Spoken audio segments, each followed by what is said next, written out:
Olá pessoal, bem-vindos. Hoje a nossa videoaula é um resumo. E dentro da medicina intensiva, o tema que a gente vai conversar é choque. Então não deixem de ir depois no livro e na aula longa para ter todos os conceitos. Aqui nós vamos trazer alguns highlights, alguns temas principais dentro desse grande capítulo que é choque. Bom, ainda na parte geral, sem especificar o tipo de choque, um dos itens importantes para lembrar para vocês é a taxa de extração de oxigênio.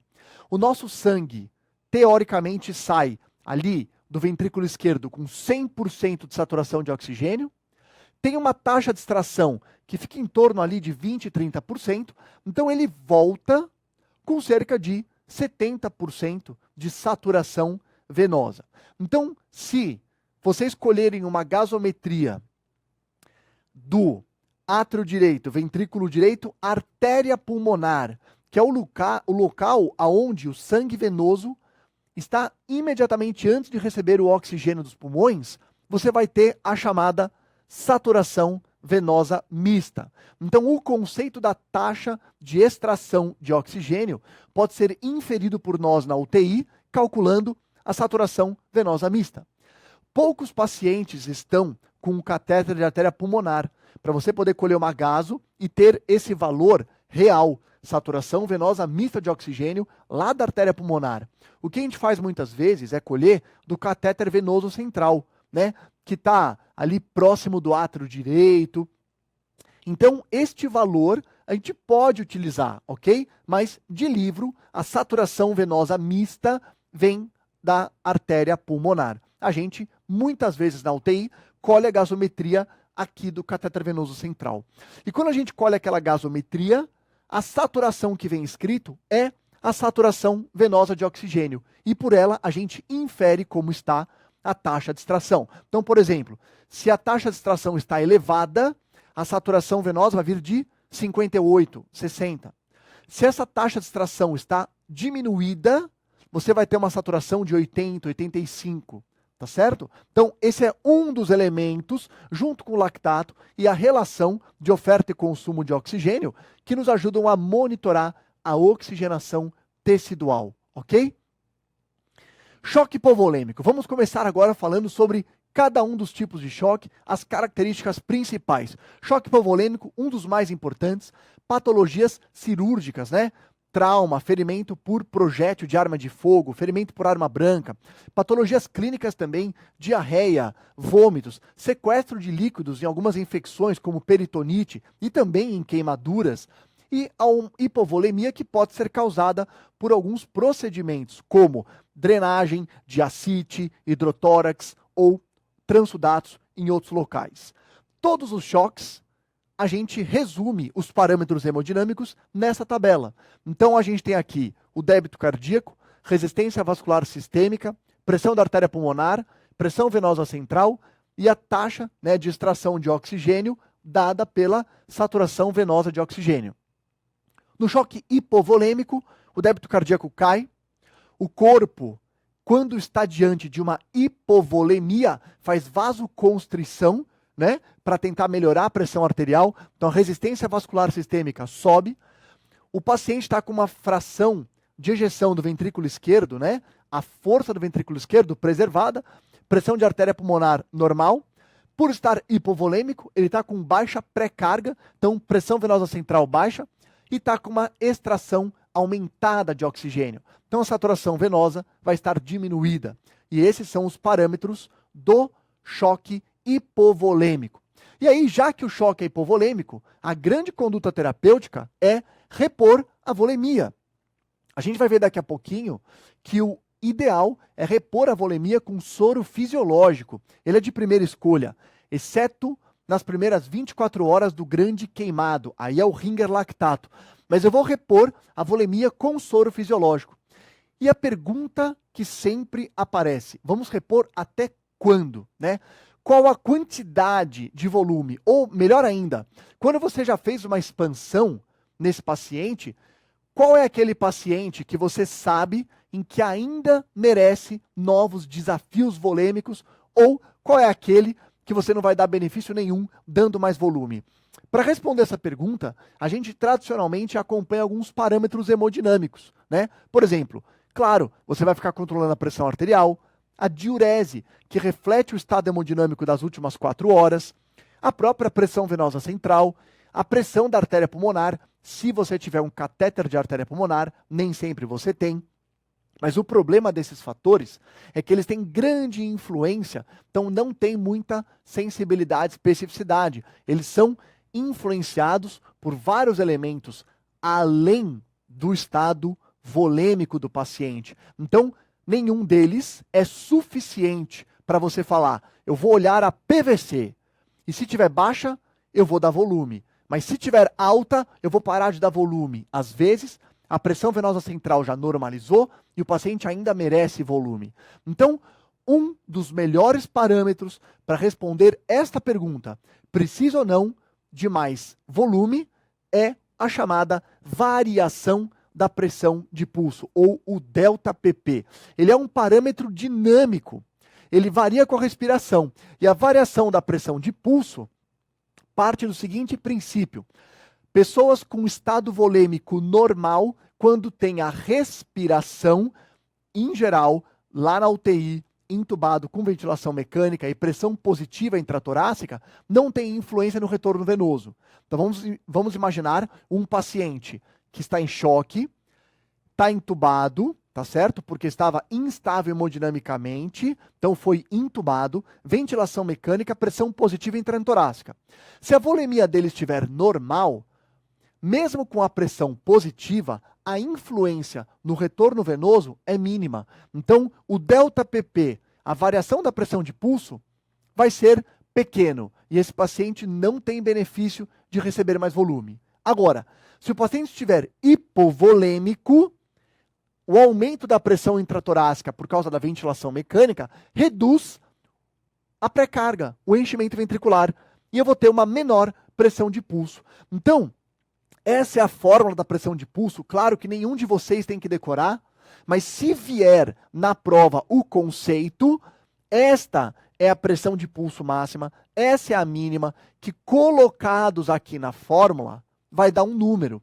Sempre que esse número for acima de 13%, significa que o paciente será responsivo e você está autorizado a dar mais 500 ml de soro fisiológico, com uma sensibilidade e uma especificidade altíssimas, de que você vai aumentar para este paciente o débito cardíaco. Perfeito? Então esse é o conceito do ΔPP.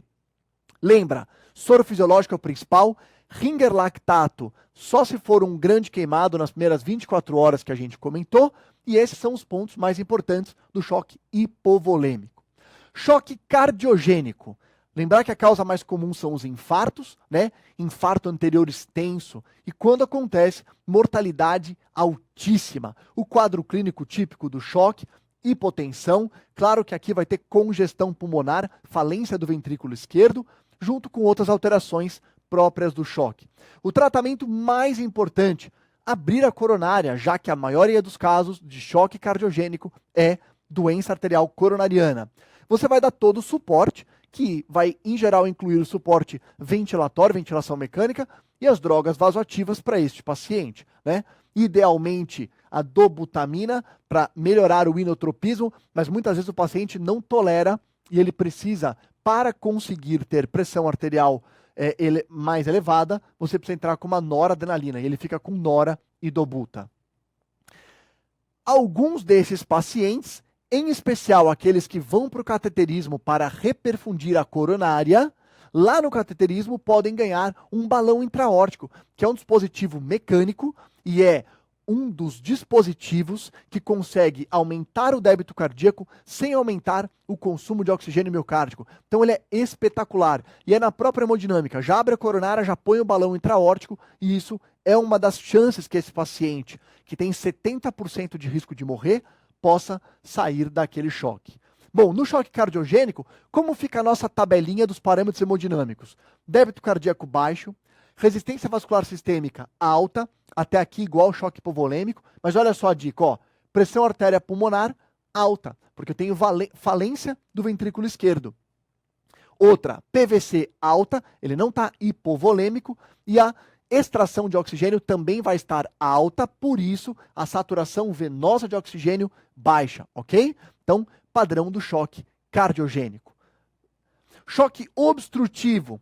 São algumas causas específicas, cada uma delas tem sua aula e seu tema, né? Então, tromboembolismo, tamponamento pericárdico, pneumotórax hipertensivo, ok? Então, a gente sabe que cada um deles você vai investigar, você vai tratar, e de qualquer forma, como fica a nossa tabelinha resumo de parâmetros hemodinâmicos? O débito cardíaco aqui alto, baixo, a resistência vascular sistêmica também elevada, a pressão artéria pulmonar baixa, o paciente não tem falência de ventrículo esquerdo, não está hipovolêmico e a saturação baixa. O choque obstrutivo, a única coisa que muda nessa tabelinha do choque hipovolêmico é a pressão venosa central, que lá no hipovolêmico estava baixa, porque estava desidratado, e aqui não, ok? Choque distributivo é um dos mais importantes na prática clínica, porque dentro do choque distributivo está o choque séptico, e junto com o choque hipovolêmico é o que vocês mais vão ver na prática médica. A grande diferença daqui para os outros choques é que eu tenho uma diminuição da resistência vascular sistêmica e às vezes você pode ter um aumento do débito cardíaco, dependendo da fase do choque e do tipo de choque. Vamos focar no mais importante, que é a sepse e o choque séptico. A aula é de choque, mas antes de entrar no choque, vamos falar um pouco sobre sepse. Por quê? Porque algumas definições de sepse mudaram. Já faz tempo que era utilizada a SIRS, Síndrome da Resposta Inflamatória Sistêmica, para caracterizar a sepse, né? Então, paciente com suspeita de agente infeccioso mais SIRS, você caracterizava como sepse. Isso não é mais utilizado, tá? A revisão de todos os trabalhos, literaturas, etc. e tal, em uma reunião, que é o Sepsis Surviving Campaign, definiu que a gente vai utilizar scores de gravidade para definir sepse nesse paciente com suspeita de etiologia infecciosa. Bom, viram que o melhor score da UTI é o SOFA. Então, como é que você define sepse em um paciente que está na UTI? Infecção provável e disfunção orgânica, somando 2 ou mais pontos pelo SOFA, ok? Se você tiver no pronto-socorro ou unidade de internação, eles utilizaram um score derivado do SOFA chamado Quick SOFA. Então entra a pressão baixa, frequência respiratória alta e a alteração do nível de consciência, cada um deles ganhando um ponto. Então, pessoal, cuidado. Sepse se define em UTI, ligeiramente diferente do que se define em pronto-socorro ou unidade de internação. UTI, SOFA. Pronto-socorro ou unidade de internação, Quick SOFA. Você simplifica o score de SOFA, que é um score bem extenso, né? Tá lá no livro e tá lá na aula longa, ok? Então, aqui um pouco, né, do motivo estatístico pelo qual isso foi feito, tá certo? E características gerais. Bom, aquilo era sepse, mas e o choque séptico? Você vai caracterizar o paciente com sepse como tendo choque séptico quando você fez a chamada ressuscitação volêmica, 30 ml por quilo, e mesmo assim, ele só consegue ficar com a pressão arterial média acima de 65 se você usar um vasopressor. Então, olha a definição de choque séptico. Após 30 ml por quilo, eu preciso de vasopressor para manter a PAM acima de 65, mas, quer dizer, além disso daqui, quando vem o exame laboratorial, o lactato está aumentado acima de 2. Qual é o vasopressor de escolha? Noradrenalina, ok? Então, sepse grave é um termo que foi abandonado, e essa é uma tabelinha legal, tá na aula longa com uma explicação mais detalhada, mas aqui era antigamente, aqui é agora. Sepse grave não existe mais, a definição de sepse, eu suspeito ou documento que eu tenho uma infecção e tenho o score ou do Quick SOFA ou do SOFA aumentados. Depende, pronto-socorro, unidade de internação ou UTI. Como é que eu defino choque séptico? É a sepse com a necessidade de noradrenalina para manter a PAM acima de 65 e o lactato aumentado depois de 30 ml por quilo, ok? Tabelinha nossa do choque séptico. Débito cardíaco aumentado, principalmente no início da sepse, né? A resistência vascular baixa. Então isso aqui, pessoal, é o fator na tabelinha dos parâmetros hemodinâmicos que diferencia dos outros choques, né? Foi o primeiro que a resistência vascular sistêmica estava baixa. A pressão de artéria pulmonar é variável. Pode estar normal, depois eu posso ter um pouquinho de disfunção cardíaca e ela pode aumentar. Não está hipovolêmico, então pressão venosa central normal e a saturação venosa baixa, uma taxa de extração elevada da periferia. Tratamento, ressuscitação volêmica é uma das coisas mais importantes feitas nas primeiras horas, né? E aí você vai ser guiado por toda a avaliação, os parâmetros hemodinâmicos, né? O alvo é a pressão arterial média acima de 65, né?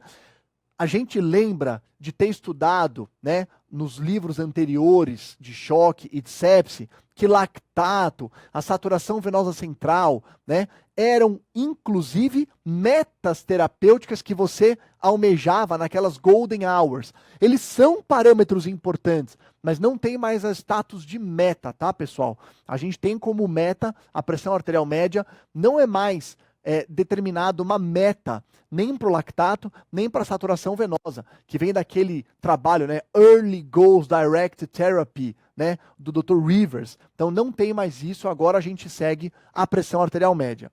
Além disso, dentro desse pacote de medidas nas primeiras horas, você tem que colher cultura, começar o antibiótico empírico de amplo espectro, mas ver se tem algum diagnóstico de infecção anatômico para ir lá e abordar.